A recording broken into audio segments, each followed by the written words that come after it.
Welcome to the Loewy Law Firm postgame show on Orangebloods Live. Oklahoma 34, Texas 30. And I think what will be remembered as one of the all-time great games in this rivalry, but not on the Texas side of things. The Longhorns uncharacteristically committed 2 turnovers, committed too many penalties, never really showed up on defense, questionable game management, questionable everything. They got out-coached. They got outplayed. In the end, Oklahoma wins this game by 4, which says something, Jason Sukumel, as part of the storyline. The Longhorns were even in a position to win this game with all of the things that they had going against them. But I'll tell you what it feels like to me. You ever watch one of those movies where, like, the hero gets shot 18 times, but then the hero saves the day, but then he dies? I feel like that's what happened to Texas today. They got shot full of holes. They saved the day, but with 1:17 left to go, they bled out on the field and died. And Oklahoma goes 75 yards.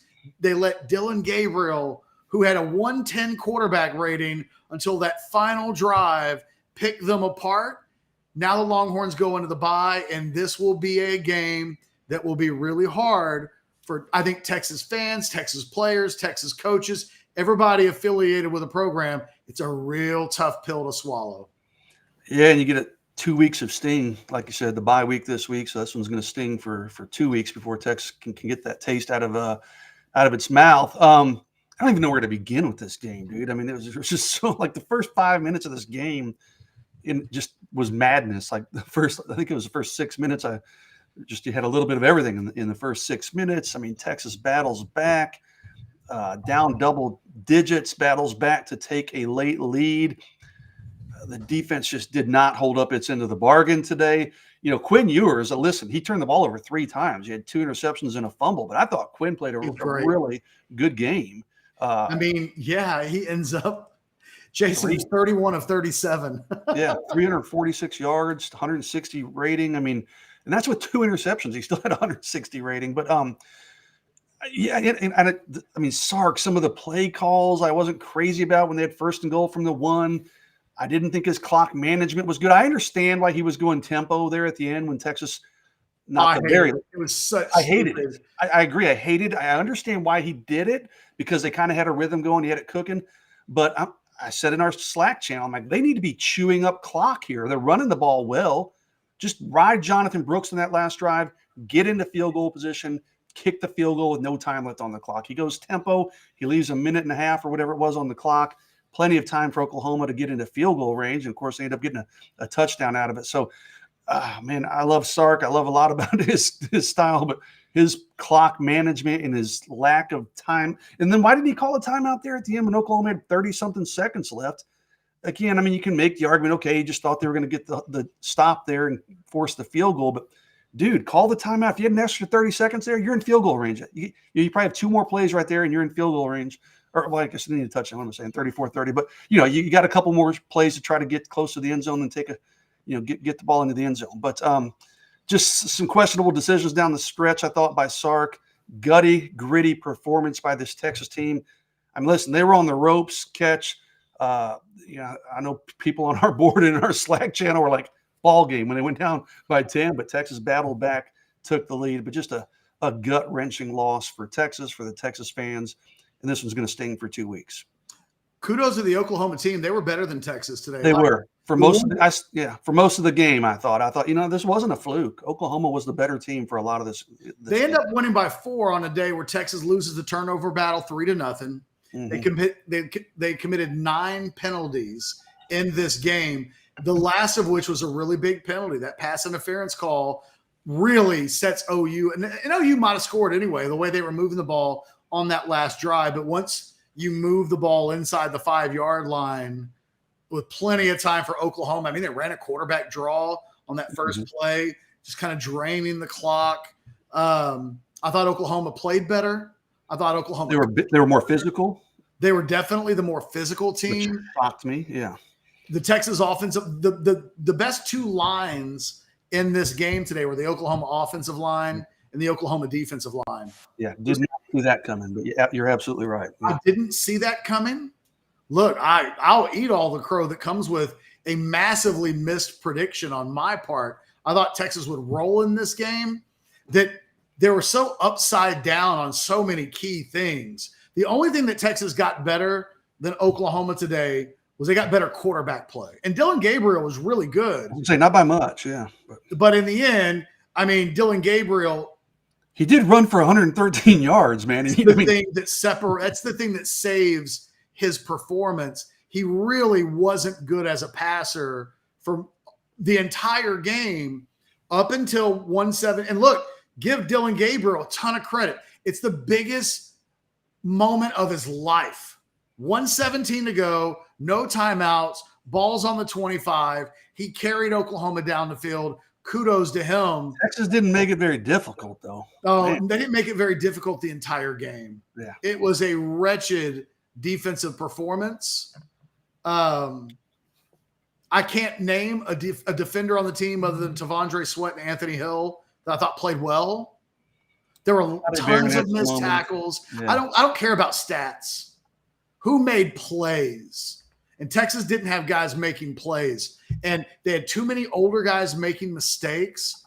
The Texas offense had a lot of guys that you feel like stepped up in this game. Ewer stepped up. Brooks stepped up. Worthy steps up. Whittington steps up with maybe the best game of his entire career. Gunnar Helms steps up. They had a lot of guys step up in this game. Nobody on defense stepped up. I felt like Texas was out-coached, and OU was better prepared for this game. And in the end, it all adds up to too much for Texas to overcome. Jamari Lee in the chat says, Pete having DBs play 10 yards off the ball, especially on the last drive, is worse than the game plan. Also, what's up with Jalen Ford today? Yeah, Jalen Ford was awful. Yeah. He was. I mean, Jalen Ford's been great for 1.5 seasons. Today, he was flat out awful. He was and in the end, don't tell me about like 8 tackles. I don't want to hear it. Mm-hmm. He was awful. And then, like, his effort didn't seem like it was where it usually is, too. At one point, on the biggest run that Dylan Gabriel had the entire game, he put a juke on Jalen Ford, but it wasn't that big of a juke. No. It wasn't a Barry Sanders juke. It was a cut and a run, and Ford didn't even so much as stick out his arms to make a tackle. He just let Gabriel run right by him. You know, it was as if he was on heroin and like just was out there and didn't see. It was like, hey, pretty lights, and running back and quarterbacks are running right by him. The thing is, can't say anything better about anybody else. The Texas defensive line today, not good enough. Boy, we talked about Byron Murphy going pro. I don't even remember him playing today. Tavondre Sweat made plays. Byron Murphy finished with a tackle. Yeah. No other stats. Wow. I thought they really missed Ryan Watts today. Gavin Holmes, they seemed like they picked on him a few times and had pretty significant success. Listen, man, if you're a Texas fan, this one hurts, and you'd like to say Oklahoma got lucky, but they didn't. I mean, Oklahoma was a better football team than Texas today, and a better football team than I thought they'd be for sure. I thought Texas – I said, hey, if both teams play their best football, I think Texas is a much better team. I still think if they both play their best football, Texas is a better team. But, man, you lose a turnover battle 3-0, you're not going to win a lot of those games. And, you basically have a turnover on a first and goal from the 1 when you get 0 points out of it. That was catastrophic. So, I mean, Texas just they didn't help themselves. Their defense was kind of a no-show today. And, sucks to say it, but tip of the cap to Oklahoma, and credit to them. They played a good football game. They were better.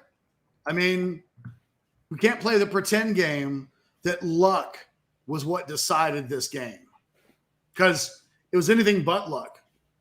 I mean, OU just better executed. Wanted it more, too. That's the part that was – listen, I mean, Texas did its thing in the fourth quarter, okay, and fought back. I wouldn't say that about the Texas offense. But boy, I don't know. But early on, it just seemed like Oklahoma was just more fired up, more charged up. And listen, I'm going to play psychologist here, but Sark said all week, and he said it in pregame, and they had him mic'd up, and he's talking to players, and he's like, hey guys, just have fun, enjoy the moment, soak it up. I get it. Okay. You want everybody to soak up the moments, but maybe they needed a little ass chewing or something to pump them up to, instead of, hey, have fun. Maybe it should have been a little bit more intense pregame talk. Cause I thought Oklahoma wanted this game a lot more than it felt like Texas did. I don't know. Until In the the third quarter, before Texas takes the lead, they take the timeout. They go to the sidelines. They're amped up. They're ready to go. They look like the fired up team as the game was coming to an end.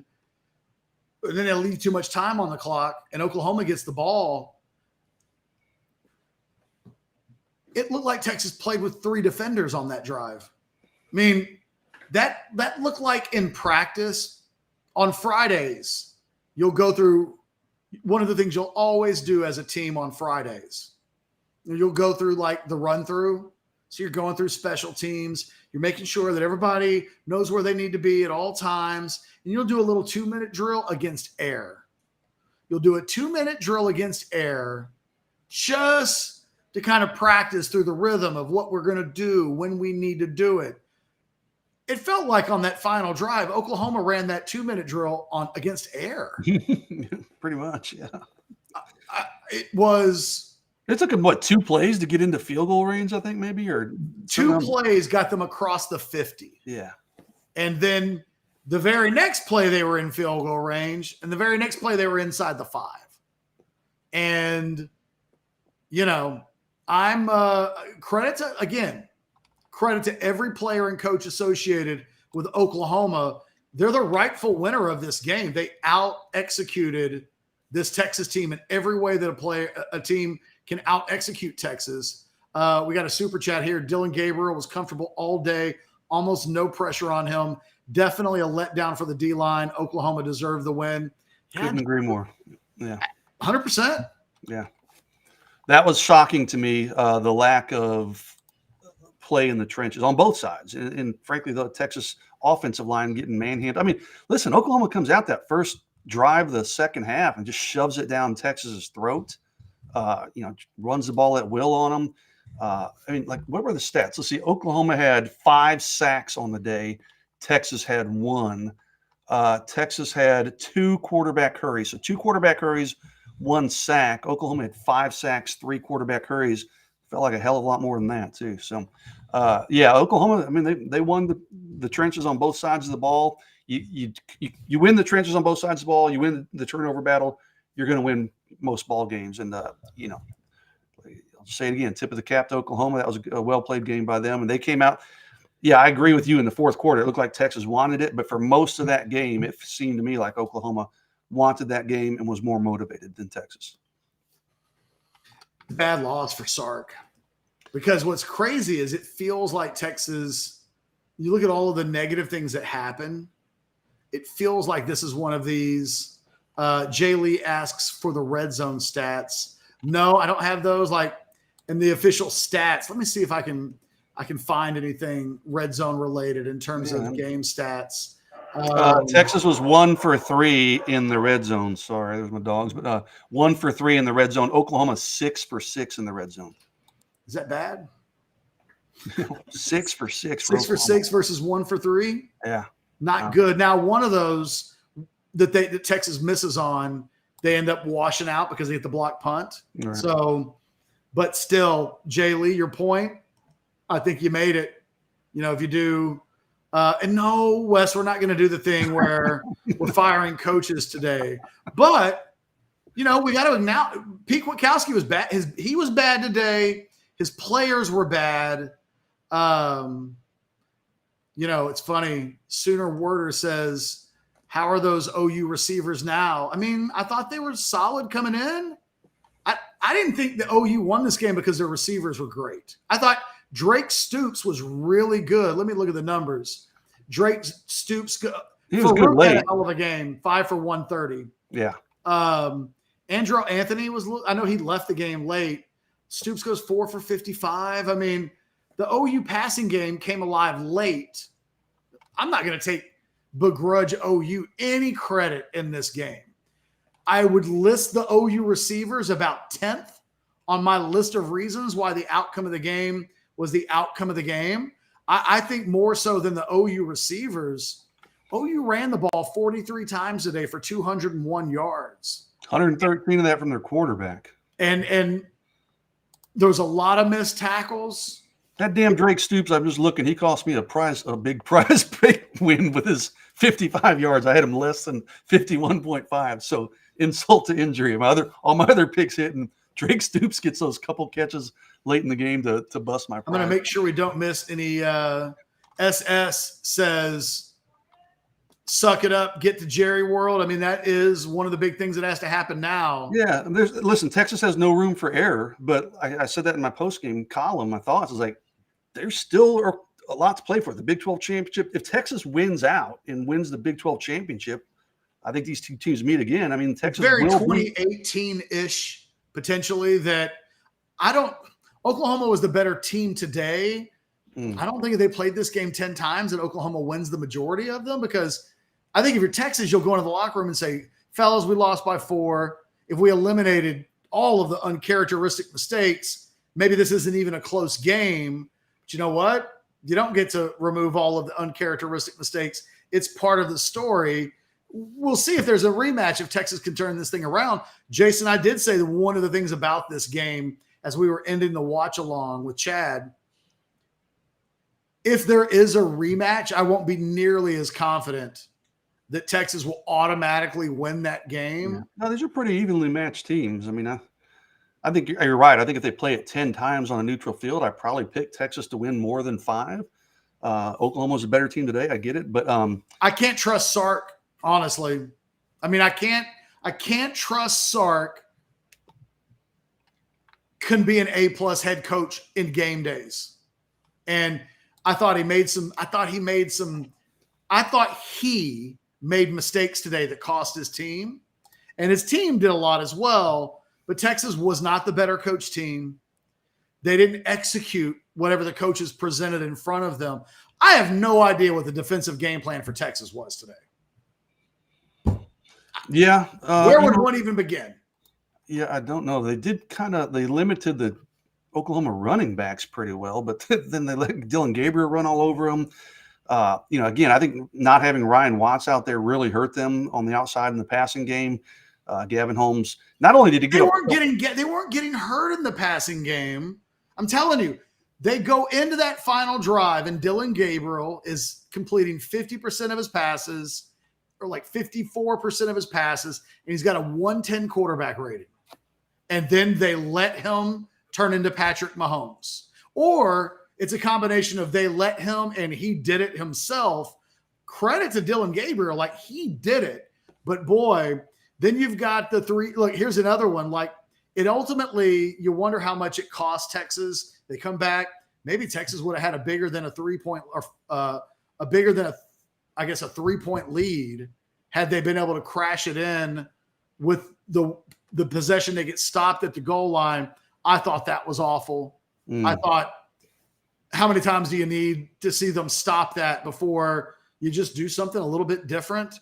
Yeah, exactly, man. I mean, and it's so predictable. I mean, I know they threw the one time they threw it, but I'd rather see him go Savion Red. If you're gonna get cute down there, go Wildcat with Savion Red. That seems to be effective. And I agree with John in the chat said. He said Holmes let 6-yard completions turn into 40-yard completions. Yeah. Maybe not quite that much, but yeah, Gavin Holmes was giving up completions, and then he's giving up yards after the catch, which is everybody on this Texas team was giving up. The tackling was porous all day long. It starts with Jalen Ford, but it was everywhere in the secondary.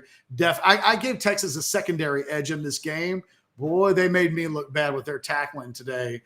Josh says, if undefeated from here, Texas beats OU in the Big 12 title game or in the college, stop talking playoff. You lost the right today to talk about the playoffs for a few weeks. There's a lot that has to happen. And look, Texas will be favored to win the rest of their games, but stop talking playoff for the moment because you didn't play well enough today. You're going to probably be, I don't know. It depends on how big Oklahoma.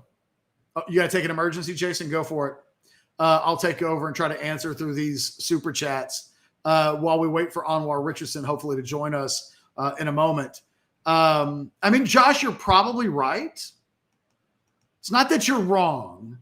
To me, that's not worth. Texas got to get better because the Texas team that showed up today can lose another game this season. Texas didn't look like a team running the table today. That was a little bit more like the Texas team from a year ago, how bad and sloppy they were. You might be right. Maybe Texas can run the table and get in the college football playoff. That's no sure thing, though. I mean, again, now the goal has to be about getting back to Arlington. That's goal number one. And then take it from there. OU now is the undefeated team worthy of talking about the college football playoff, not Texas right now. No offense to all of you who are obsessed with this Texas team getting there. Man, I'd love it too.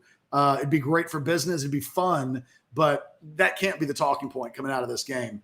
Brent V in year 2 really shines a light on coaching. And at the end of the game, no defensive timeout, and Sark looked beat down. I mean, Venables outcoached Sark today. And Venables handled game management better than Sark did today. That just is what happened. We'll continue the super chats. Give defensive line all the credit for making Gabriel look good this game. Prove me wrong. I mean, look, I'll give Gabriel credit. There's just no get. Wow, Alabama just took a lead on Texas A&M, wide open. How ironic will it be if Alabama were to beat A&M and then after the weekend is over, Alabama is ranked ahead of Texas? It feels like something that voters would do. The Texas defensive line was just so not good. Jordan hops into the super chat, says Dylan Gabriel. Yeah, we said that one all day long. No pressure. Oklahoma absolutely deserved this win. Kudos to the Sooners. No begrudging them what they accomplished today. Opinion Sports Show, good game catch. But as I was saying, I try to tell you, OU had better players than you gave credit for in the lead up. Hopefully we get a sequel. I don't know. Do they have better players? They had better players today. I don't think Dylan Gabriel was better than Quinn Ewers. Stutzman, weird. Let me see. Let me look at this OU. OU as a team today was better. There's no doubt about that. I'll tell you what, Farouk was better than Adonai Mitchell. I mean, he definitely, from a wide receiver standpoint, he outplayed his counterpoint there. Dylan Gabriel, the thing about this game that's going to be so disappointing for Texas, Quinn Ewers was 31 of 37 for 346. He completed 84% of his passes. Texas offensively was okay. Jonathan Brooks ends up running for 129. The Texas offensive line today, not nearly good enough. The Texas defensive line, not good enough. Oklahoma collectively was the better team on both sides of the ball. It's hard to know, like, what that means when you in a one-game setting. By the way, I don't know if we went to this one earlier or not, but Nick says this happens every year. But it doesn't happen every year. But, well, yeah, it does happen every year, actually, if you want to talk about this type of performance. Jay Lee says, curious, thoughts about going for it on the last fourth down? I guess that's before the kick. I probably kicked the ball there. It's 117. You're up by 3. Quite honestly, the worst thing you're probably fearful of there, Jason, he's talking about 4th and 4, Texas kicks the field goal. Should Texas have gone for it? Well, they did run the ball on 3rd down, which makes me think that they might have gone for it, but it was like 4th and 4 or something, 4th and 5, right? Yeah. So that's a little far. I mean, you got the points. So, I mean, I think taking the field goal was the right call. But the thing you're worried about is them coming down the field and scoring a field goal. And that Texas let them go down the field and score a touchdown with 1:07. That is just almost impossible to do. And yet Texas stole defeat from the jaws of victory in a way. It's just surprising. Brian Alfaro in the super chat says, what does it say about OU with how you're saying how bad Texas played and won at the end with 3 turnovers and bad? I mean, it says OU is better today. Oklahoma missed a field goal of their own. They left a few points on the board too. This isn't baseball. We're not doing a best 3 out of 5 or a best 4 out of 7. Today they were better. Today, Dylan Gabriel, I don't think he was better than Quinn Ewers, but he was good, right? I mean, Quinn Ewers completes 85% of his passes, 346. I thought he was exceptional. And he gets the 2 interceptions that the first one was bad. The second one, that's a tough catch, but Sanders probably should have tried, He's got to catch the ball. Yeah, some of that fault's on him too. And it's bad luck that he doesn't catch the ball. First drop pass for Sanders all season long. First time he's had 2 mitts on the ball like that and not caught it. And then the ball shoots straight up in the air after contact. There will be some people say that's why you don't throw that ball, because it's dangerous for that exact reason. But I thought Sanders should have caught the ball. And then on the first one, boy, what a lousy effort from Adonai Mitchell. Yeah, I don't know what was going on there. It was as if he had no idea that the ball might come his way, because he just loafed his ass through the play. He does a lot of kind of, even like the false start, like where he turned up field. Like, dude, you got to clean up some of these things. He's so talented, but we've seen that from him in a couple games this year where he doesn't block. It's like he just has these mental lapses, or effort. There's a sense of urgency that is missing from his game far too often. And today he was a spectator. Today he was not a net plus, because the penalty, and then obviously the route and the effort that he gives on the first turnover, that cancels out the 3 catches for 18 yards or whatever it was that he finished with. Let me look. 3 for 33. 3 for 33. In the end, 3 for 33. I don't remember any of them. He wasn't good enough. Texas missed Sanders today a little bit. I mean, Gunnar Helm was really good today. So, that's one guy that deserves a pat on the back. 4 for 67. He had the touchdown, of course. Most of that in the first half. Look, Gunnar Helm was good. Ultimately, there are not a lot of excuses that you can make. There's a lot of reasons that you can give. And I think it's as simple as that. Oklahoma was better than Texas today. And, I'm not in an excuse-making mood to say anything other than they deserved it. This is harsh. We knew Sark is not a winner. I said 8-4. Ketch said 9-3. They are who we thought Texas was. Man, I'm not going that far yet. This is a pretty good. I mean, what's Oklahoma ranked? I don't even remember, Rick. What were they coming in this game? 13th. I'm looking at it. 12th. That was what I'm showing. But so I mean, it's not like they went out and lost to an unranked team. This is a good Oklahoma team. They lost on the last second. Battled back from some adversity. So, I'm not sitting here saying, hey, 8-4 all of a sudden just because they lost this game. Well, the good news is the schedule now really opens up. There are still some tricky games. That game in Fort Worth still feels tricky, but you don't have to leave the state very often. You're not getting a lot of teams that I feel like are super dangerous. Kansas State, if you watched them last night, they're very beatable. BYU, same thing. It's a schedule that Texas should handle. You would expect Texas to get back to a rematch in this game. It looks less daunting now than it did coming into the season. I mean, you can't take it. You can't lose the way that you did today and take winning out for granted, because the recipe for losing this game, Oklahoma wasn't far away from separating from Texas. It's 27-17 in the third quarter. And Quinn fumbles, right? Yeah, exactly.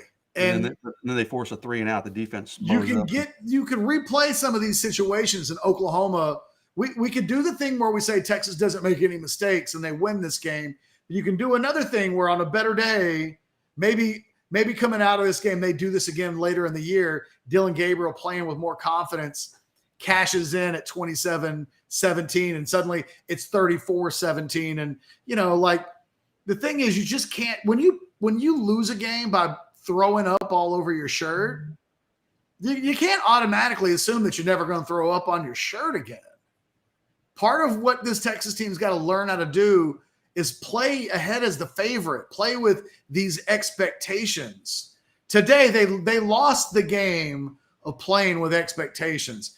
I'm curious to see what Sark says in the aftermath and what the thought is when this game is over.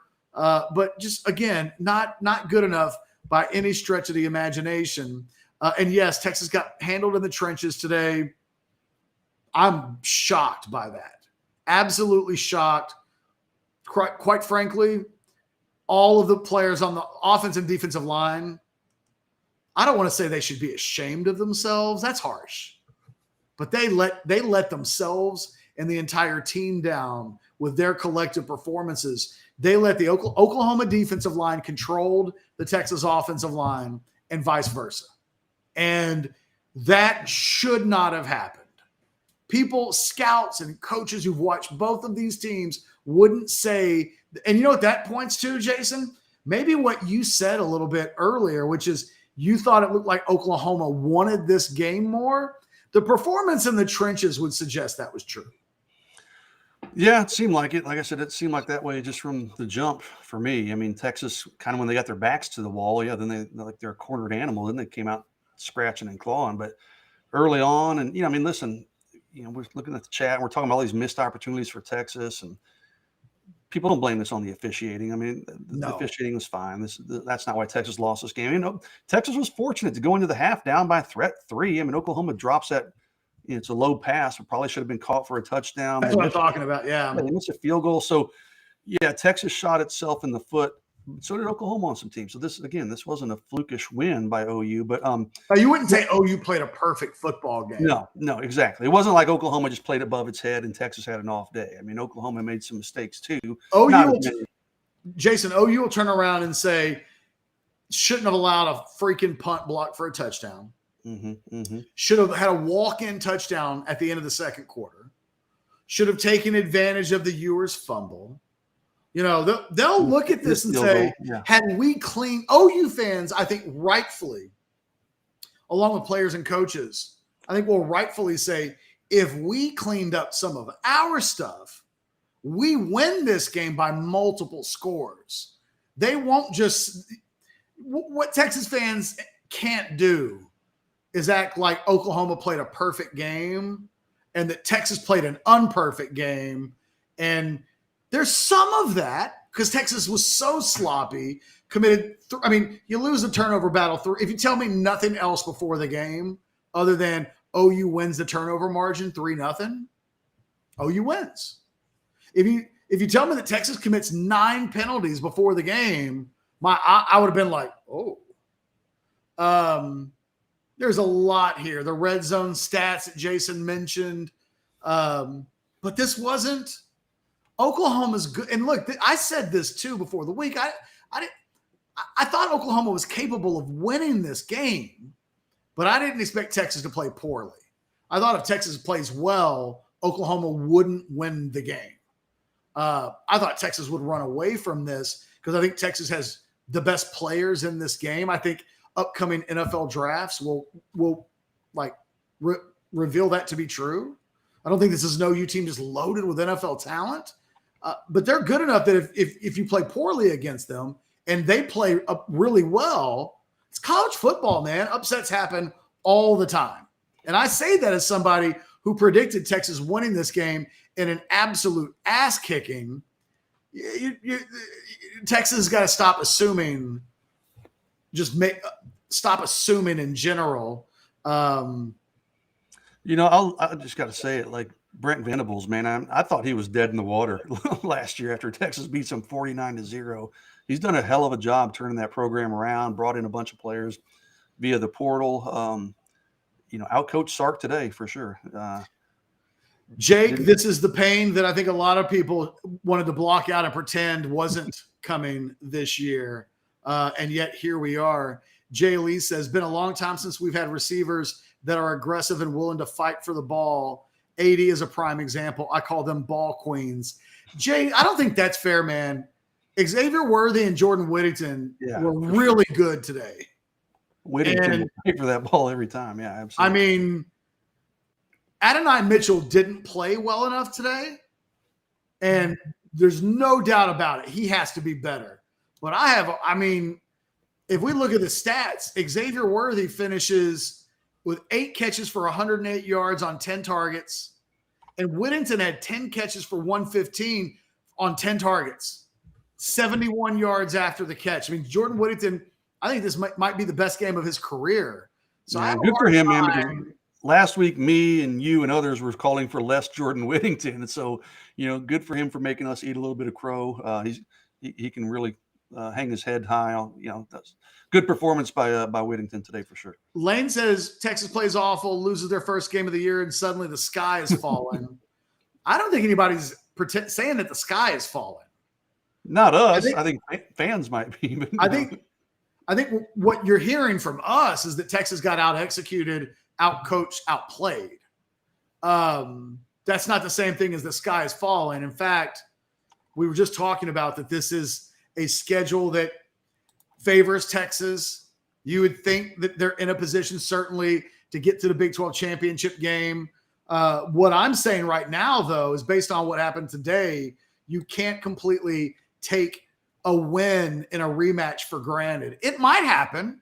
I think I would favor it to happen if these two teams played again on a neutral field, but you can't take that for granted. You earned enough respect today that you better give them some respect. And that includes me too. The next time these two teams play, if they play later in the season. Justin said Brooks should have fallen down, not scored so quick. That was my super chat. It didn't put it in. I don't know why. Don't worry about it, Justin. We got to you. And I see that you did have a $1 super chat. Thank you for your $1. Sooners in the super chat.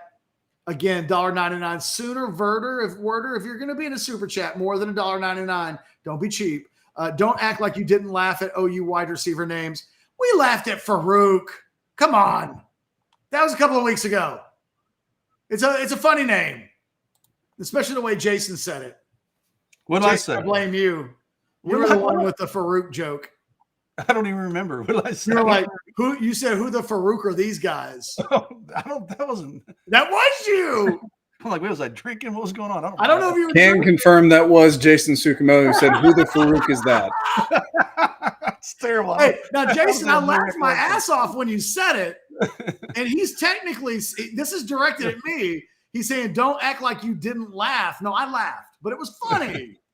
Jason, it was perfect timing. I'm sad that Jason doesn't even remember. I was talking about how most of these guys weren't like household names or whatever. Right. And I stand by that. Who the Farouk are these guys? And it was really funny, and you don't remember it.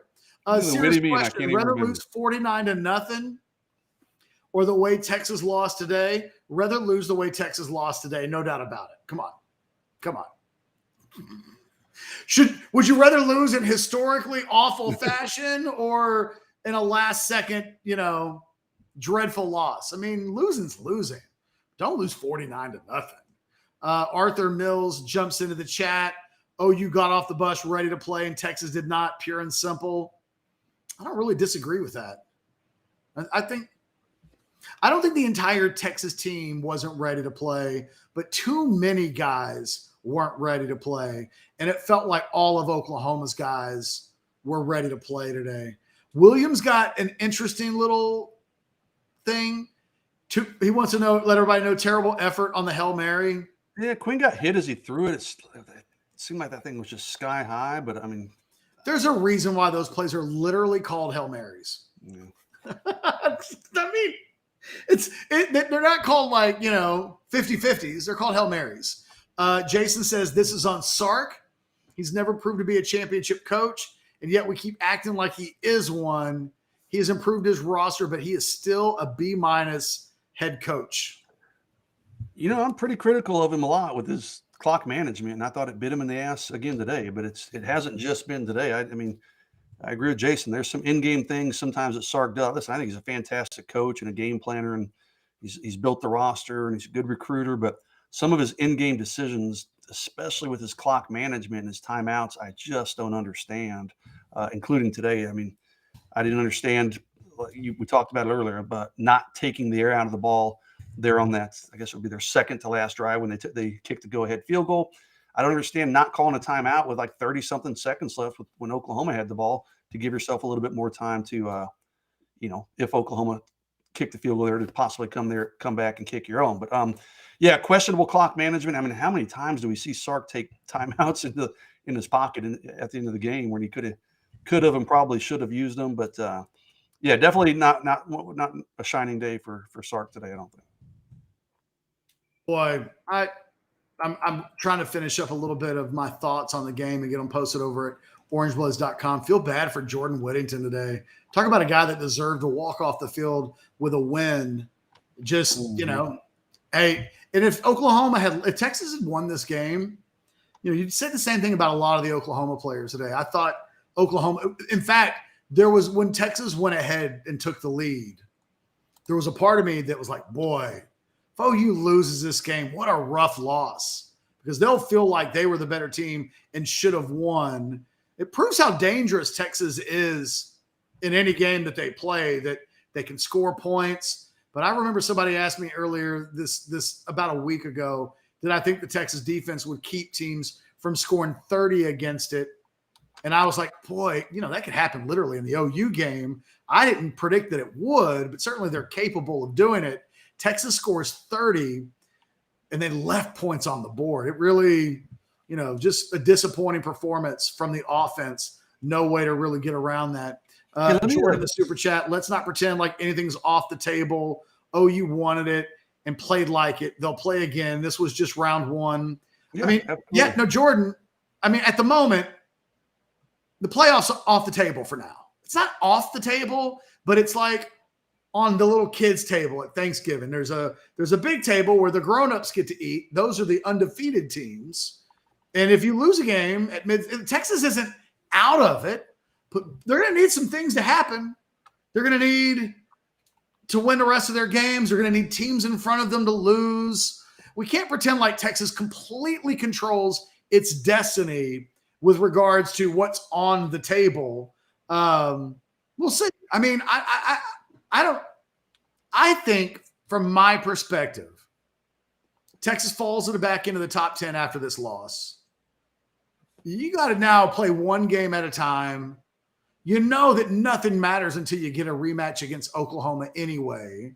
We'll wait and see. The Big 12 is still within their grasp. That's first and foremost. That's the thing they got to get to the championship game. Then they've got to win it.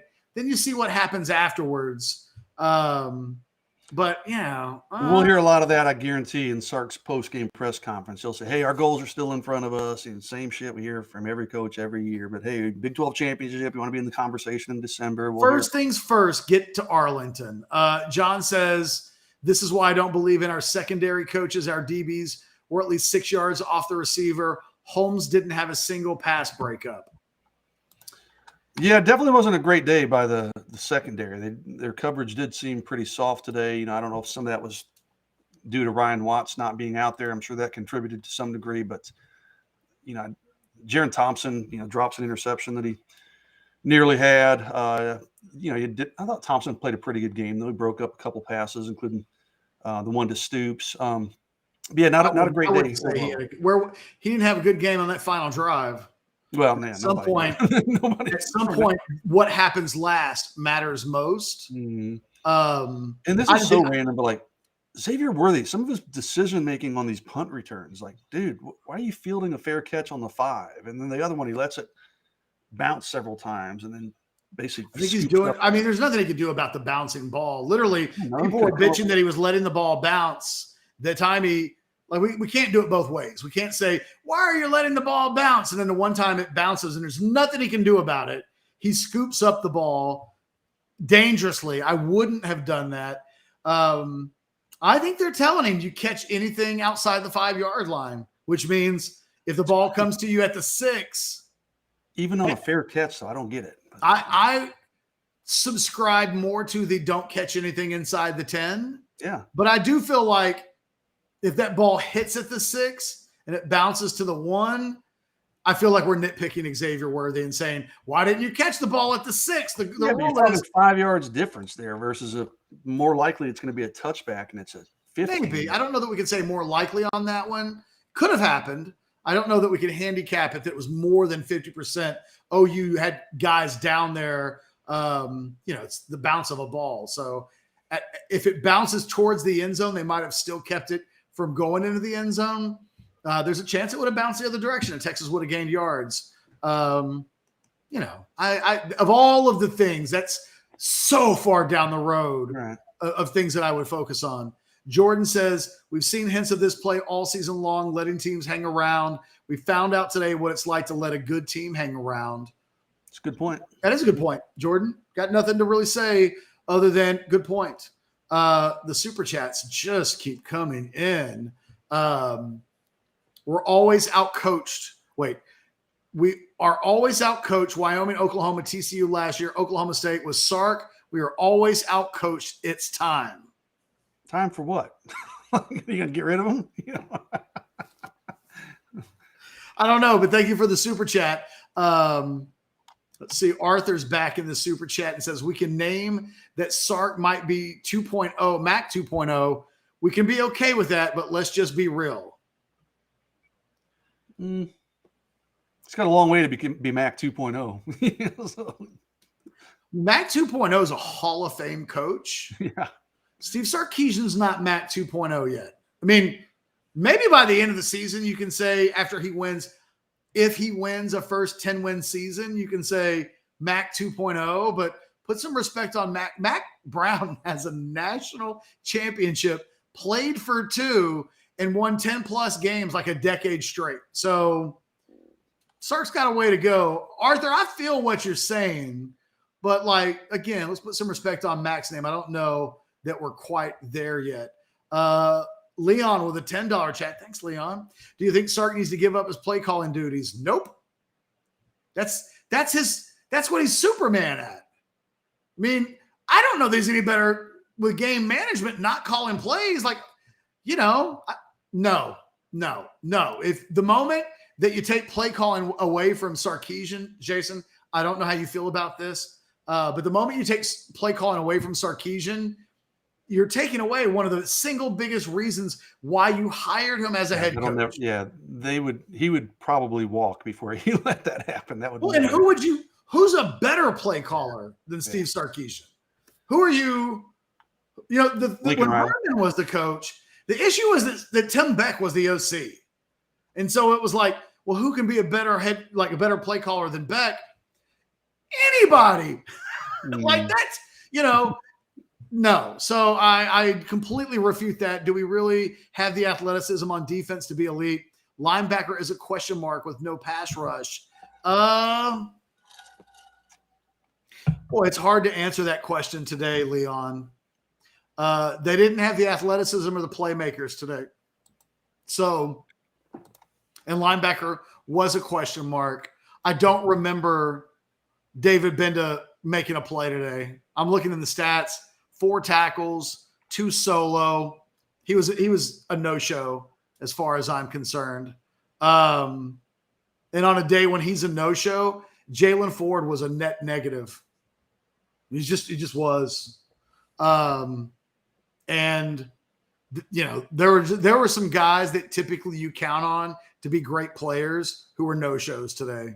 Such no-shows. It was did someone slip them Ambien? Why? I will never get over. We're going to bring Anwar Richardson live. Matter of fact, let's just do it now because the internet at the Cotton Bowl has been sketchy today. So we'll take advantage of Anwar while we have him. Jason, if you could just hang around for a little bit, make sure. I'm going to bail if you're cool with it, man. I got some family stuff I need to deal with here. All right, well then go for it, and we'll bring Anwar Richardson in. Anwar, I'll just shut up for a second. You just got finished listening to Sark do the post-game presser. Paint the picture for us in terms of what the post-game looked like. I mean, there's not much to paint. I'll be honest with you. I don't think, we'll get into some of the details. I don't think there was a ton of things that he would say that was revolutionary or, revelatory in that regard. But, he pointed out all the areas that they played bad. Good morning, Soups of Five. Good afternoon, Soups of Five. Far from a sad face. The only there's not as much of enthusiasm here, Soups of Five, because I'm in a press box, so I can't like do what I normally do. There's got to be respectful.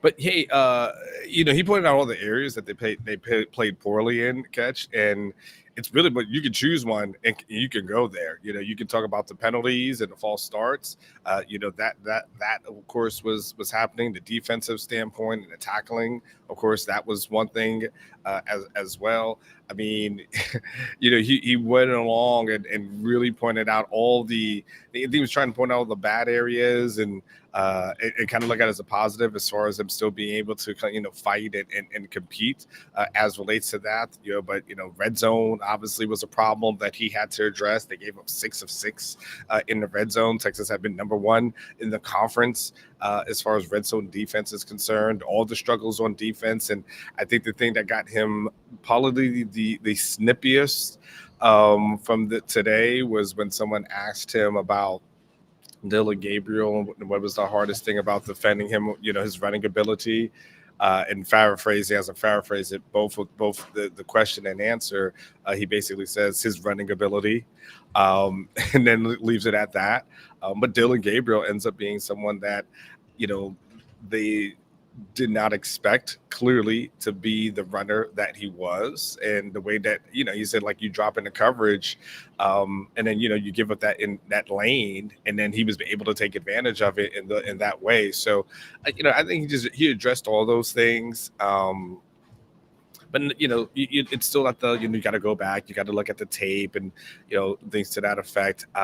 So, and then of course what happened in the last 75 seconds or so, he just kind of used the term momentum, and it said he said Oklahoma, 2 plays and they're past to 50. They get a couple of more, and there's a pass interference call, and there it is. Momentum just went their way, and he said they felt like they had the momentum in that portion in the fourth quarter, and then lost that momentum, as well. So when it was all said and done, he was asked at the end about being, do you think they'll be able to play Oklahoma, at the end of the year? And then he kind of said, look, they got a locker room full of champions. They've talked about they're a tight knit group. He was proud of them.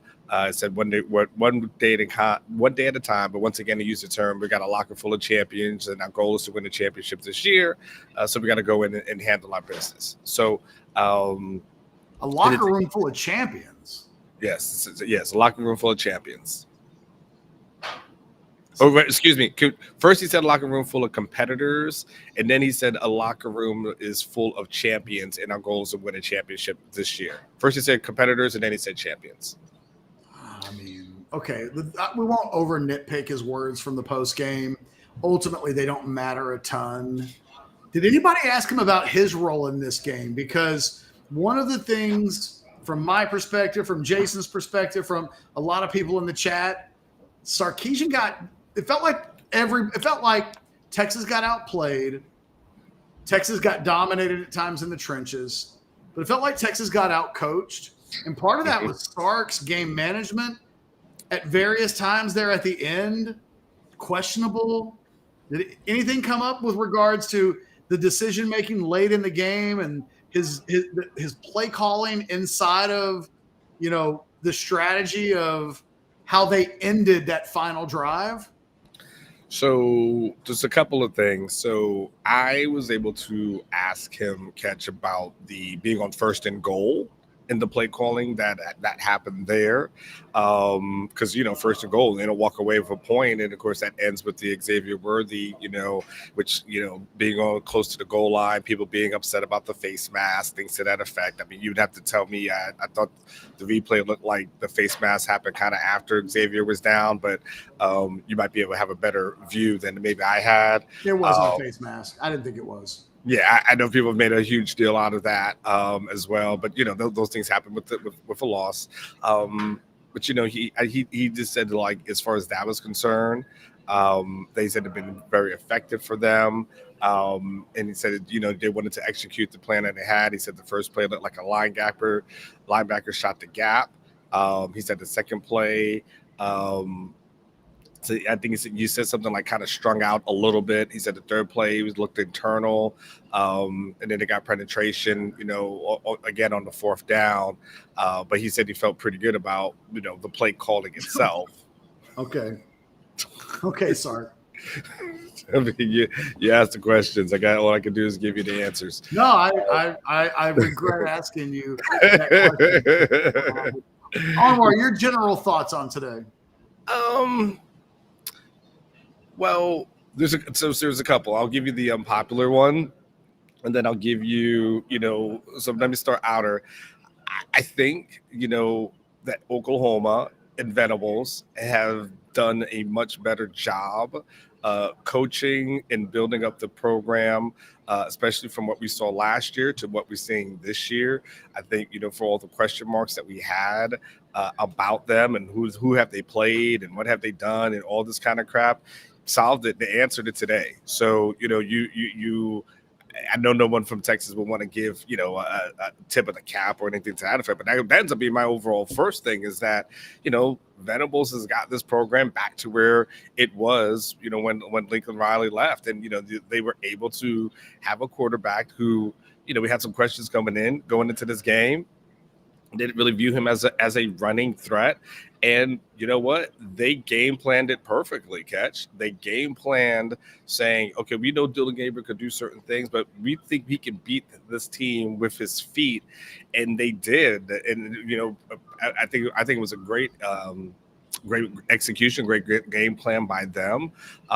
So, I kind of start there. I mean, 285, catch, and then he also rushes for $113. So you're talking about one guy responsible for about 400 yards of offense. Pretty damn good. Just is what it is. So I'll start there. The second thing is, I don't want to overreact to a 4-point loss. Because that's what it ends up being. At the end of the day, I don't want to jump off and say, I think this whole season's a wash and all this other kind of stuff. I'm not ready to, hit a quote unquote panic button. If they had lost 49-0, I probably would have done that. But the thing is that they did put some things on film and they put some things on tape, and they did, a good job of getting exposed on defense. A defense that we thought would probably be able to carry. At least I thought. I'll speak for myself. A defense that I thought I would see week in and week out be something that you can count on. I felt like there would be at least one game where it wouldn't happen, but this is that game where it just didn't happen, and then the game where you probably needed the offense to carry this team, it didn't happen, and so this was a game where they found some holes. They were able to, like I said, that middle of the field was there. I think Oklahoma, they got a 10-point lead. They lost it and then came back and won at the end, and in a fashion that, if you're Texas, you can't give that up, Catch. You can't let a team drive the left of the field and score on you. Come on, man. Like that's it's unacceptable when it's all said and done. So they're definitely going to have to tighten up. A lot of little different things. Will it matter when they play against Houston coming out of a break? Probably not.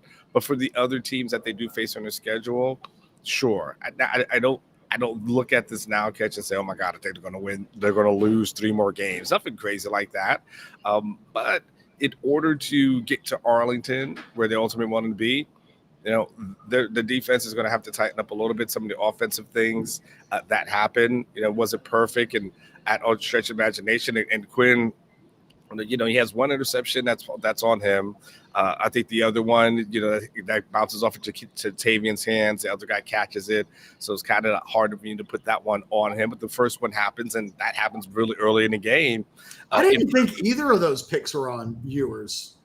You didn't think the first one was? I thought it was a despicable effort by Adonai Mitchell on that play. He ran a horrible route. He gave up inside leverage easily. Like he showed. Yeah. I thought Adonai Mitchell looked like a player on that play that had no idea that the ball might be coming to him. And so I actually, and me, I've been critical of Ewers at times on some of these plays. Mhm. I thought Adonai, that was the worst effort on any play I've seen by any Texas player all season until we saw some of the effort by some of the defenders later in the game. I thought eventually Adonai Mitchell had players that joined him on the what the fuck was that? Like Mhm. list of one of the guys, I thought Jalen Ford, I don't know, did someone slip the guy Ambien? What? There's on the biggest run of the game for Dylan Gabriel. He's one-on-one with Jalen Ford, and Ford doesn't even make an attempt at a tackle. Gabriel just ran right by him. He didn't stick his arms out. He didn't dive and miss. He just was a ghost. Mhm. And I thought offensively there were a lot of guys that came out of this game and they can hold their heads up high. I thought Ewers was exceptional. I really did. I mean, this might have been, I think one of the reasons why losing this game really sucks is I think that might have been the best game of Ewers' career. Seriously. I mean, 31 of 37. 2 of those incompletions are interceptions that I don't think were his fault. And then you have the Hail Mary at the end. Otherwise, he's 31 of 34 for 346. I thought Whittington was great. I thought Worthy was really good. I thought Gunnar Helm played well given the circumstances. Defensively, they were awful.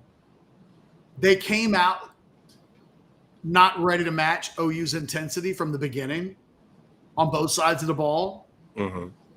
I don't know what the plan was on defense from Kwiatkowski. The game's over, and I still don't know what the objective was. I think they felt like they could line up and play kind of their base scheme Yeah. and just out personnel Oklahoma, and that was sadly incorrect.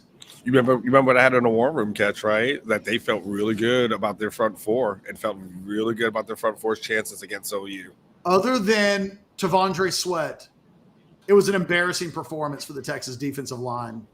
Absolutely woeful, embarrassing. And I kind of disagree with you a little on the Dylan Gabriel. I think Oklahoma wandered their way into Dylan Gabriel's legs being a big factor in this game. Almost half of that yardage comes on a play where Texas nearly gets a sack. He evades the pressure. He makes one guy miss. And then it's just off to the races. Most of what Gabriel did with his legs kind of came as the game unfolded. He wasn't really good throwing the football until that last minute. I mean, Gabriel finishes the game with a quarterback rating of 132.2. Yeah. And that's without a single turnover. He's at 132.2. He was at like 110 going into that final drive. So you let a guy who really had sucked throwing the football. It was throwing about 50%. When that drive started, he was right around 50% throwing the football. On that final drive, they couldn't have executed that better against air. Texas was woeful. Just you couldn't draw up a worse defensive performance with the game on the line than for the other team to get the ball with 1:17 left on the clock, no timeouts, and they scored in a minute. And it was just, I thought the Texas defense, they should probably hang their heads today. Like, most of the best players didn't play well, didn't make difference-making plays, didn't make plays when it counted. I thought I'd give the Texas defense an F today, an absolute F. The tackling was atrocious. And I thought Texas on the offensive side of the ball, a lot of the times played really well. Sorry. I mean, at the end of the day, A bit of a Ken, you ramble said, on my part. Sark, that's okay. Sark That's good. So Sark says, look, they have 527 yards of offense. So he wishes that they would have something to, show for what they were able to do, at least from an offensive standpoint. It's one of those things. You put up 30. Look, you put up 30 points. You take the lead. It's less than 2 minutes left. It's just, that's on your defense at that point. Your defense has got to close the show. And it's not like they took over at midfield. I mean, they took over in their own territory, and that happens. So that is defense. That is, if we had to do grades, and I know you don't do those because people get crazy about them, but you had to do grades. There's a lot of bad grades that end up happening in there. I will still we'll probably just a little disagree, because I do feel like Dylan Gabriel had the green light to run for sure, and he has ran, and he has games this year, but he's ran 8-11 times, something like that. So he's has that in him. We just haven't seen this kind of explosion from him, but nonetheless, I feel like I get what you're saying, but he was definitely killing them. He was definitely killing them on the ground like that. That's but I'm saying I think they stumbled into that. Like, they didn't come out in the first quarter with a heavy dose of Dylan Gabriel run game like that. That happened as the game went along, when Texas wasn't getting him to the ground with a pass rush, and then they also weren't containing him. So not only were they not getting pressure on him, but when they were rushing they were giving up containment. And then Texas it was like, boy, just come up with a list of things that you shouldn't do, Anwar. And then Texas kind of did them all. Pretty much. I mean, at all points, and then again, like that last drive is again something that shouldn't happen. They got a receiver that goes off for $130. It just ends up being, from a defensive perspective, everything that you shouldn't do. Like you said, it happened. Breakdowns were there. Breakdowns as far as coverage is concerned. I don't get mad at a guy for not getting an interception, because DBs aren't really necessarily known. But these are one of these games you'll look back and say there were some opportunities there that if Texas capitalizes on them, what could it look like? It could be absolutely a little bit different when it's all said and done. And so I think the worst part for Texas is when we talk about going into a bye with an L. Like that's the worst part right now, is going into the bye, with an L, sitting at 5-1, and then having the question marks about this team and this now this really, it's crazy how much 1 week can things to turn, because there was questions about some of the offense, no questions about the defense all year long. This happens, and now we'll just be wondering what the hell is up with this defense, and can they get these things fixed? Because like you said, I mean, we didn't see anything from anybody on the edge catch from like a defensive line standpoint. To your point, Tavondre, sure, but the other guys on the edge, they whenever he got close, even if they thought they might get close, Dylan Gabriel was gone. Yeah, but they weren't beating guys, catch. They weren't beating guys in order to, take him down and make it difficult on him. He would see, oh, they might be getting all right, I'm out. And just be out. And so, it ends up from a defensive standpoint, ends up being a thing. And hell, I mean, catch freaking Bert Auburn, a person who I've have questioned this season. I mean, he makes the field goal. Like he does what needs to be done. So on his end, and again, the defense gives it away. Yeah, look, I think a lot of what you said early on and what Sark said, ultimately the season's not over. You got the big goal going into the season needed to be get to a Big 12 championship game and win it. Yeah. That's still in front of this team. To that end, nothing's changed. You lose this game. I think one of the things we still don't know how good that Alabama win is going to look at the end of the season. They're losing at halftime to A&M right now. But if you take the Alabama game out of the equation, just humor me here, because at the end of the day, you can't take it's part of the narrative, it's part of the storyline, it's part of what this team has done. But when you look at the collective performances so far, This team's more okay than it is great. They weren't great against Rice. They weren't great against Wyoming. It was a 10-10 game in the fourth quarter. And we said that night when they played Wyoming, you play a better team and you play like that, then you probably lose. The Baylor game and the Kansas games, Texas, Kansas held on for a while, but you played a lot of backup quarterbacks. I come away from today looking at Texas, and I have a little bit of a different view on them. They've got to get better. Like what I said before the season started was be better in September than you were in August, be better in October than September, be better in November than October, be better than December and then November. As this team gets into October, it didn't feel like today we saw a team that's growing. We saw a team take a step back, and we've seen this team have some uneven performances. It does make me look ahead to the rest of the season, and I see a schedule where they'll be favored to win all of their games. They should win the rest of their games, but it won't be shocking when this team is in a game in the fourth quarter. Or, I think I have a little bit of doubt in Sark back again, that I thought, okay, Sark, you've got enough talent that the Sark thing goes away. But I thought this team today wasn't prepared to play football at the beginning of the game. I thought Oklahoma was better prepared.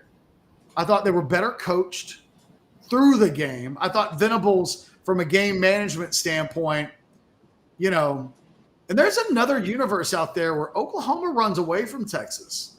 Should have been a touchdown at the end of the second quarter that Texas, through nothing they did. Yeah. Just a bad pass. Yeah, well, but it hits the guy, and it wasn't a great throw. It was one of it hits the guy. It hits the guy in his ankles. Well, but it hits the guy in his hands, close to his ankles. But a better throw. Look, if one of the two guys involved in that play makes a little bit better play, they score 7 there. Ewers with the fumble in the third quarter, even there it's 27-17. Texas turns the ball over for the third time. Oklahoma's in a position. Like, I give Texas a lot of credit for fighting back, but there's another there's another world, another universe out there where OU wins this game by 20 based on how poorly Texas executed in a lot of different phases. I said this before you came on. It's not like OU played a perfect game. I mean, they let a punt block get touched. The punt block thing happens, and I'm sure Oklahoma will be saying to themselves, like, that can't happen. They get, as well as they executed in some areas in the second half, they weren't making stops. They didn't take advantage of all their opportunities. I just didn't think Texas played all that well today, and yet they almost won the game. But Texas got to play better. This will not be the last close game that Texas plays in this season. And I think what's imperative moving forward is this team still has progress that they have to make. And quite frankly, all of those areas that we talked about in the offseason as question marks, man, they showed up today. The offensive line was not great at all. They got it caved in by Oklahoma.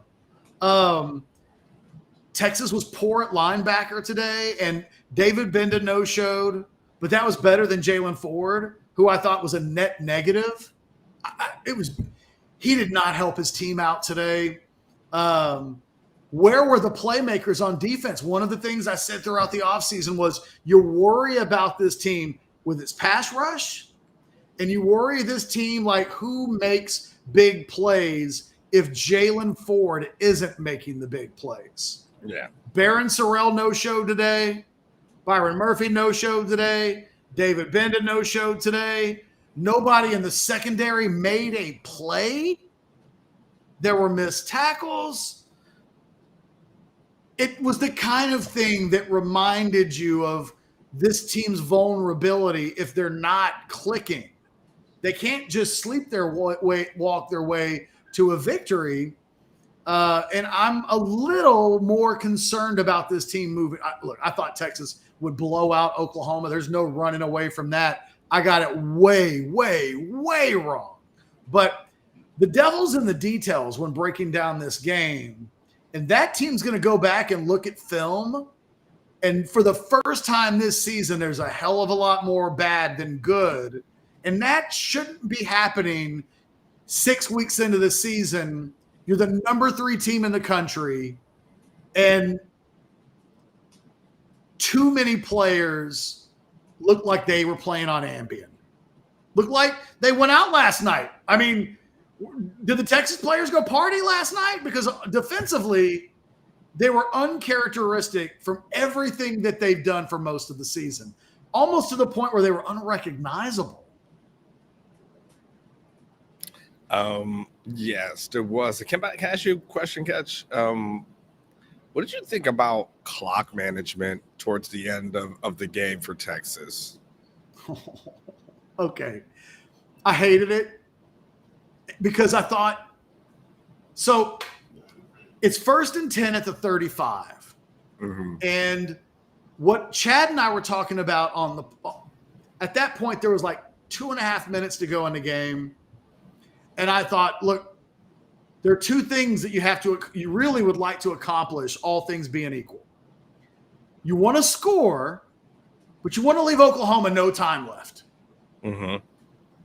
So I thought on the first play, when they're down, like they get the ball down to the 35, I thought, run the ball to Brooks here.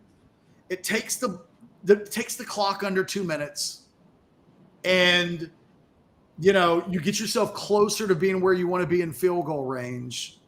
Instead, Sark goes back to pass and he gets sacked. That throws everything off. Now it's 2nd and long. The clock is running. They get about half of it back on the next play, but Sark's just all out of his sorts. So now it's 3rd and 9. And the question we were talking about was, do you run like a quarterback draw? Do you run the ball here and you pick up some of it? And either the clock runs under a minute or OU uses its last time out.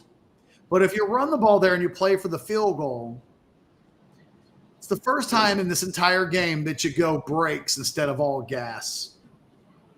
If you get a first down in that situation and you're aggressive, you run out the clock and you win the game. And instead, I think Sark got completely twisted in terms of game management. I think he ran when he should have passed. He passed when he should have ran. And what it led was a long field goal. Still left too much time on the clock, because even with 1:17, I don't know how you felt, but it was like, okay, well, there's plenty of time for them to get a field goal. Mm-hmm. The sin is that they gave up a touchdown. If they got 1:17 and they don't have timeouts and they work it into field goal range and they send it into overtime with a field goal, okay. I mean, you can live with that. But I thought the clock management was bad. I thought the play calling, obviously, on the goal line a little bit earlier in the quarter was bad. I didn't think Sark had a good game at all. I thought Sark was awful in the first half at times. It felt like first play of the game goes to Xavier Worthy. Sanders doesn't make a block on the perimeter, so it goes for a loss of 2. They don't target Worthy again for 20 minutes of game time. He's your best player. But they're getting the ball to Keelan Robinson. They're doing this and that. They look like a Texas team that came out with an OU game plan that was outside of character for who they are. Last week, Worthy and Mitchell catch 17 passes on 20 targets. Mm-hmm. They go into the fourth quarter, and those 2 guys have combined for 8. And 5 of those were to Worthy, who proved to be their biggest game changer in the passing game. You know, and when they needed it to take the lead, who did they go to? 1. They went to 1 4 times on what was the game, wasn't the game winning drive because they ended up losing the game, but in the drive that gives them the lead, they said, we're going to 1. And 1 did his thing. That you'd spent so much of the game not going to 1, not using Mitchell. It just felt like Gunnar Helm was the player the offense was purposefully trying to funnel the offense through. I fucking loathed that they got into the red zone and he decided, I got to put CJ Baxter in because that's my boo. And he runs 2 times with CJ Baxter.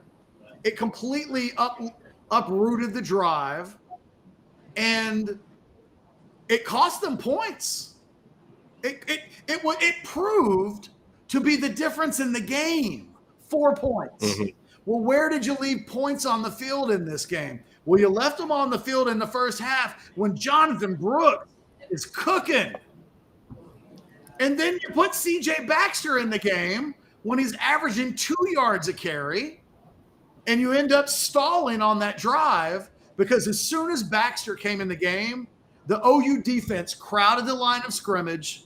They anticipated run, and they went back-to-back plays with Baxter in the run game and left themselves in a 3rd down situation that then led to a sack, and they ended up getting 3 points instead of 7. Why? He's not taking Worthy off the field. He's not taking Mitchell off the field. We didn't see Jonte Cook in this game at all. Why? And you know what? He knew it was a mistake because he didn't do it in the second half. If we look at the carries in that game, ultimately, let me go back. Let me look at the stats here. Ultimately, Baxter finishes with 7 carries for 18 yards. His last 2 carries of the game were when they got into the red zone, and he takes Brooks off the field, and he gives it to Baxter when Baxter has nothing going. He's averaging 2 yards a carry, and guess what? He averaged 2 yards a carry on the next 2 plays. I didn't get it then. I hated it then. And in a game where small margins determined the victory, you drop a pass in the end zone, that's worth 3 points. You get into the red zone, you take your best players off the field, you're trying to make your 5-star freshman running back happy instead of playing the best players, because that's what happened. He took Brooks at that point in the game, had like 9 carries. He wasn't tired. Tired. And we've joked about, well, CJ Baxter's his boo. And he so badly wants CJ Baxter to be a thing. He wanted it to be a thing in the first half on a critical drive that partly ended that drive. And I said it was a mistake at the time. And the fact that CJ Baxter never got in the game again kind of indicates that Sark eventually agreed with me. You know what? I'll stop trying to force the run with a running back that's averaging 2.6 yards per carry, and I'll just live and die with the guy that is giving me 6 yards a carry. And it was just a lot of that. It was a lot of 3 points here, 4 points here, getting into the red zone twice and not getting points. I mean, you lose by 4, and you gave them 3 points on defense. You left 4 points on the field when you went to Baxter in the first half. You get the ball at 1st and goal, and then what Sark did in that situation, in a game where they were getting their ass kicked at the line of scrimmage, he was like, we're going to power our way into the end zone no matter what. Why not just score a touchdown? Why not do what you do, but don't look, these 2 teams will probably play again, and it might be a repeat of 2018. I thought Sark was horrible today. He didn't have his team ready. They got out coached. I questioned his game management. I questioned his clock skills. I questioned he's doing a great job as a coach. They come into this game number 3 in the country, but boy, there's blood all over Steve Sarkisian today with regards to a murder occurred on the field, and he's got blood all over himself. He is, for me, he was one of the big problems for this team in this game. He let his quarterback down. He let some of his best players down.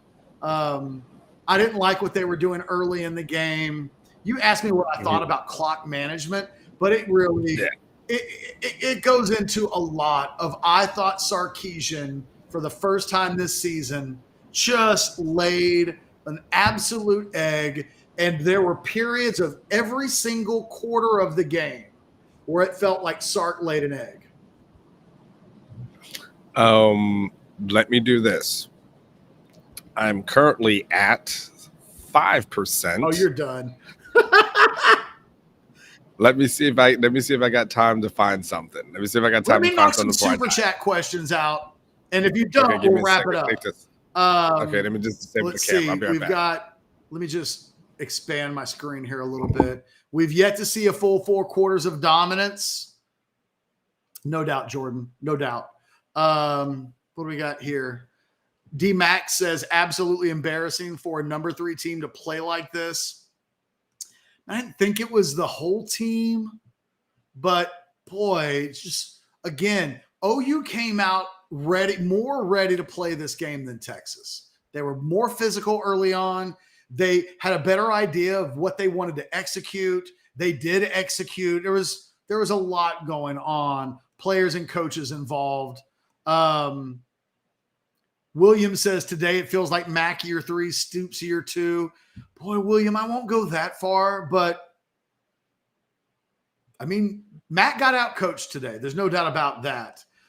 Jordan back in the super chat says, if AD played with Jay Witt's tenacity, he'd be a monster.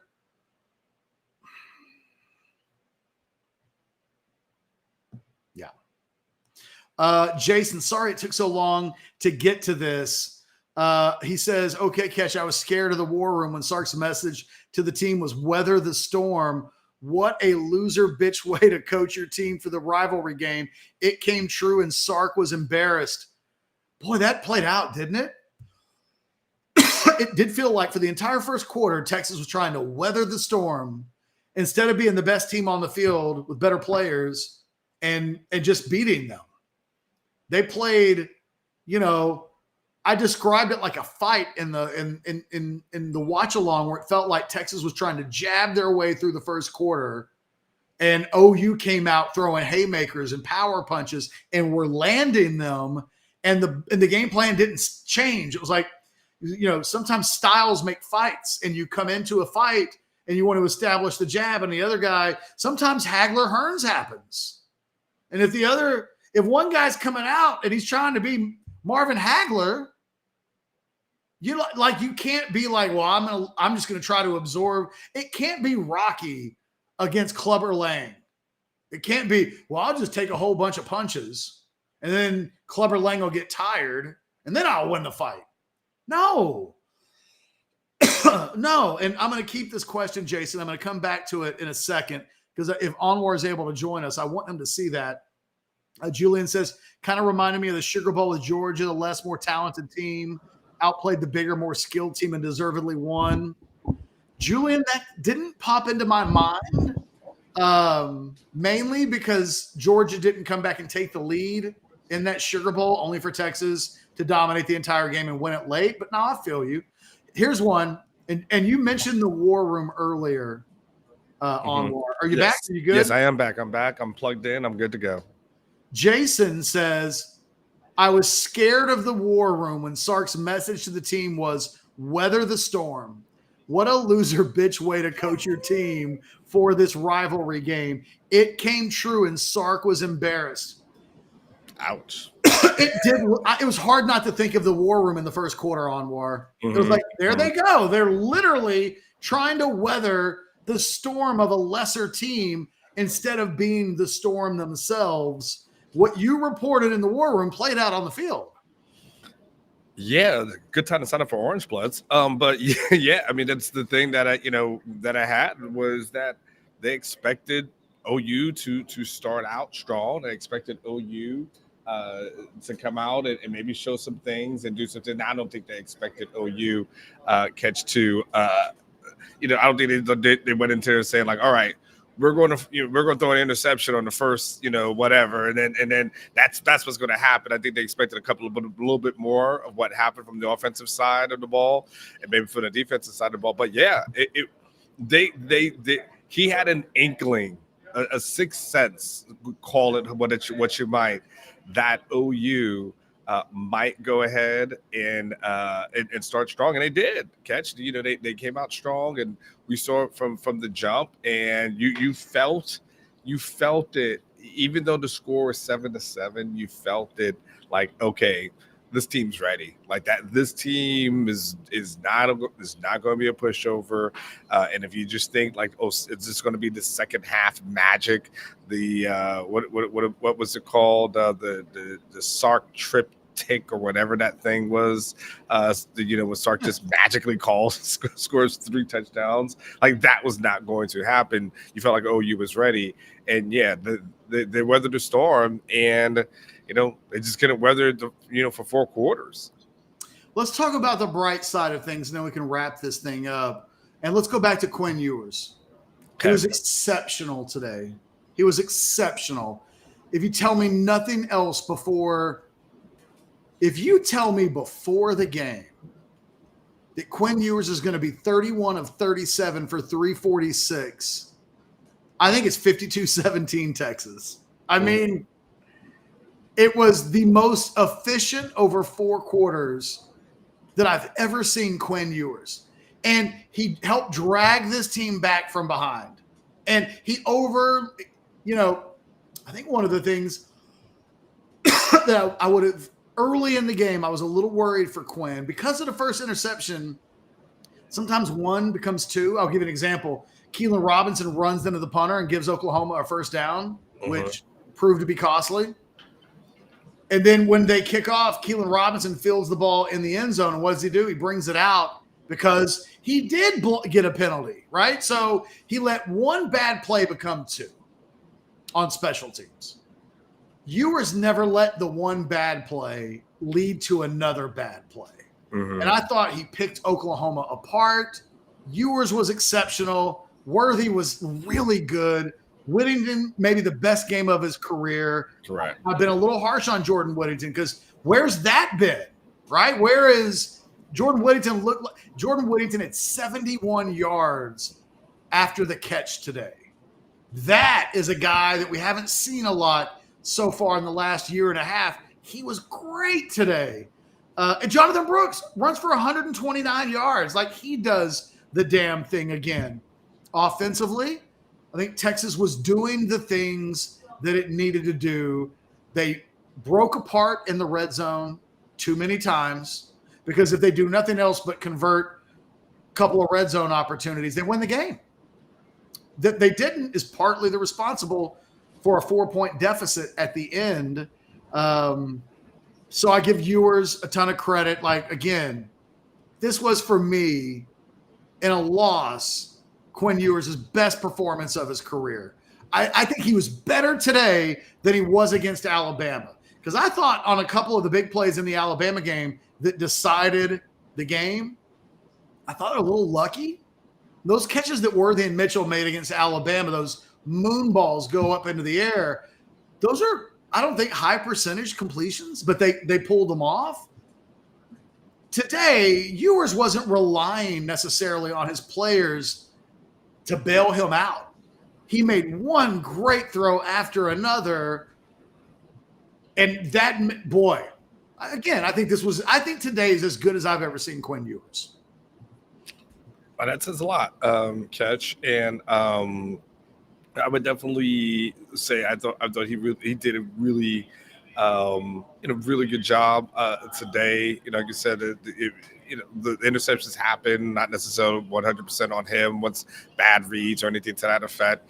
But, like you said, you look at the stats, you look at the numbers, and you look at what he's been doing from a totality of the season. I mean, he also did what was the most important thing, which is get his team into a position to win the game, and he did that as well. So you look at him and you say, all right, he did his job. Quinn Ewers wasn't on the field when Texas lost, so I'm with you on that. I'm also with you on the Jordan Whittington thing, but there's a part that you just felt like when Jordan didn't get into the end zone, he got tackled on the one. You just felt like, oh damn. It just seems to be this barrier between Jordan Whittington and this end zone that is just, for whatever reasons, and then of course they don't score. That it's 1st and goal, and ultimately Texas doesn't score in a way that Brett Venables, just from a defensive perspective, knew what was coming. He was well prepared for it. And he knew exactly, those guys knew exactly what to call to make sure that Texas didn't score at that time. But yeah, you've named most of the standouts as far as if we're going to give attaboys are concerned. When the defense does what the defense did today, there's really no attaboys to give on that side of the ball, to be quite honest with you. But from an offensive perspective, I think you give it to Quinn, and you know what, to a slight degree, I won't give it an attaboy, but maybe an honorable mention. I'll give it an honorable mention to Savion Red. Just an honorable mention for what he was able to do. He hasn't really we haven't seen him a whole lot this year. He does come out in that package. He was effective early. Couldn't continue to do that and keep that thing up. But slight, let's say, from an honorable mention standpoint, I'll give it to Savion as well. Real quick, I just want to answer. A couple people think I'm crazy and praising Quinn. Catch is delusional. 2 interceptions and a fumble. Any coach will tell you the turnover is the worst thing you can do. A bunch of 5 yards that OU was giving up is not picking apart. All right, so 2 things. It's a bizarre world. What's that? This is a bizarre world. This is such a bizarre world where usually people are like, Catch, you don't even give Quinn enough credit. And now you're giving him credit. And like, Catch, you're crazy. Why are you giving this guy credit? Catch, if you ever want to say you can't win today, I will allow you to say it. I didn't think either of the interceptions were Quinn Ewers' fault. Okay. I think you can look at the ball that Sanders doesn't catch in the red zone, and you can say it's a dangerous throw because he's throwing that ball into the teeth of their 3 defenders around Sanders. And the ball's a little high, but Sanders gets both hands on the ball. Sanders hadn't dropped a pass all season long. If there's any player on the Texas team that you want to throw the ball down the seam to along the goal line and you feel safe about it, it would be Sanders. It was bad luck that he hit Sanders in the hands and that Sanders wasn't able to A, come up with a catch, and B, and not being able to come up with the catch, the ball shot straight up into the air. And again, on the first interception, I thought it was a dreadful effort by Adonai Mitchell. I've seen a replay of that play now like 15 times. It gets worse every time I see it. Mm-hmm. It's like, there's no effort. 2 things can happen on that play, guys. S the G or ES the G. On that first interception, it can be caught by the offense or it's an incomplete pass. What can't happen is that the receiver gives up inside position to the DB and doesn't make any effort to keep that ball from being intercepted. Can't happen. If you have to commit pass interference on that play and grab that dude, you do not let that ball get intercepted. And Adonai Mitchell quit on the play. Matter of fact, you can't quit if you don't try. So I won't blame Ewers for either of those 2 turnovers. The second one was just bad luck.